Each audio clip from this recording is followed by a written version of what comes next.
નમસ્કાર. આ છે જલાલપુર વજીફાના ખાડા ઓછા, લોકોની પરેશાની વધારે છે. અને આ જલાલપુર વજીફાના ખાડા એ નામ મેં નથી આપ્યું. અહીંયાથી નીકળતા અવારનવાર લોકો આ વાક્ય કહેતા રહે છે અને કહે કેમ કે બોલવાનો અધિકાર છે એમને. અને બોલે એટલા માટે કેમ કે 3.5 વર્ષથી આ ખાડા પડેલા છે. હવે અહીંયાથી તમે નીકળો, છેલ્લા 3.5 વર્ષથી આ ખાડા પડેલા છે. શું પ્રશાસનને દેખાતું જ નહીં હોય? પ્રશાસન શું આંધળી છે? પ્રશાસનને દેખાતું નહીં હોય, પ્રશાસન આંધળી છે, એ વાક્ય હું કેમ બોલ્યો? કેમ કે આ વિડીયોના અંત સુધીમાં હું તમને આ લાઈન સમજાવીશ. હવે આપણે શિફ્ટ થઈ જઈએ એક મેપ ઉપર. જે મેપ હું તમને સમજાવવા જઈ રહ્યો છું એ મેપ તમે ધ્યાનથી સમજજો તો તમને સમજ પડશે હું શું કહેવા માગું છું આ વિડીયોના માધ્યમથી. આ છે પાર્શ્વનાથ ચોકડી અને આ છે પુલેન ચોકડી. પુલેન ચોકડીથી પાર્શ્વનાથ ચોકડી રોડ મસ્ત છે, હજુ હમણાં જ બન્યો 3 મહિના પહેલાં.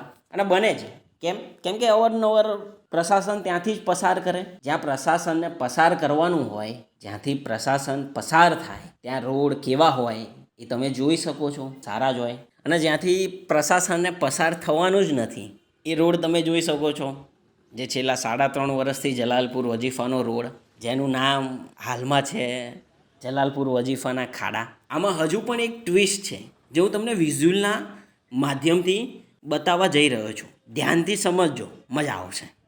આ છે પ્રશાસન વિશ્રામ ગૃહ ધોળકા, જ્યાં મોટા મોટા પ્રશાસન વિશ્રામ કરવા ગૃહમાં આવે. હવે અહીંયાથી એક્ઝેક્ટ બેક કરીએ વિડીયો અને જોઈએ તો તમને સમજ પડશે. જ્યાં સુધી પ્રશાસનને આવવાનું હતું ત્યાં સુધી રોડ કેવો હતો અને અહીંયાથી પ્રશાસનનું આવવાનું બંધ થઈ ગયું. તો છેલ્લા 3.5 વર્ષથી આ રોડની સ્થિતિ શું છે હવે તમે સમજી શકો છો આ વિડીયોના માધ્યમથી કે પ્રશાસનની આંખો બંધ છે કે ખુલ્લી છે. મને નથી ખબર, કેમ કે છેલ્લા 3.5 વર્ષથી આ રોડની સ્થિતિ શું છે. ખાડા પડી ગયા છે, એની ઉપર પાણી ભરાય છે. હવે એની ઉપર રાત્રે કોઈ નીકળે, હવે કોઈ અંજાન માણસ હોય એને તો ખબર નહીં કે નીચે ખાડા છે અને ઉપર પાણી ભરાયેલું છે, અને કોઈ નીકળ્યું, હવે એને તો એવું જ કે પાણી છે. હવે તમે અહીંયાથી નીકળો અને ખાડો આવે તો એક્ઝેક્ટ તમારી બાઇક પડી જાય, અને બાઇક પડી જાય અને નીચે પાણી છે પાછું. હવે આમાં નુકસાની કોની? પ્રશાસનની તો કંઈ નુકસાની છે નહીં, કેમ કે એમનો જ્યાં સુધી વિશ્રામ ગૃહ ધોળકા હતું ત્યાં સુધી જ રોડ સારા હતા. વિશ્રામ ગૃહ પછી કેમ રોડ આવા થઈ ગયા સમજ નથી પડતી. પણ વાંધો નહીં, આ જ છે જલાલપુર ગામના ખાડાની કહાની.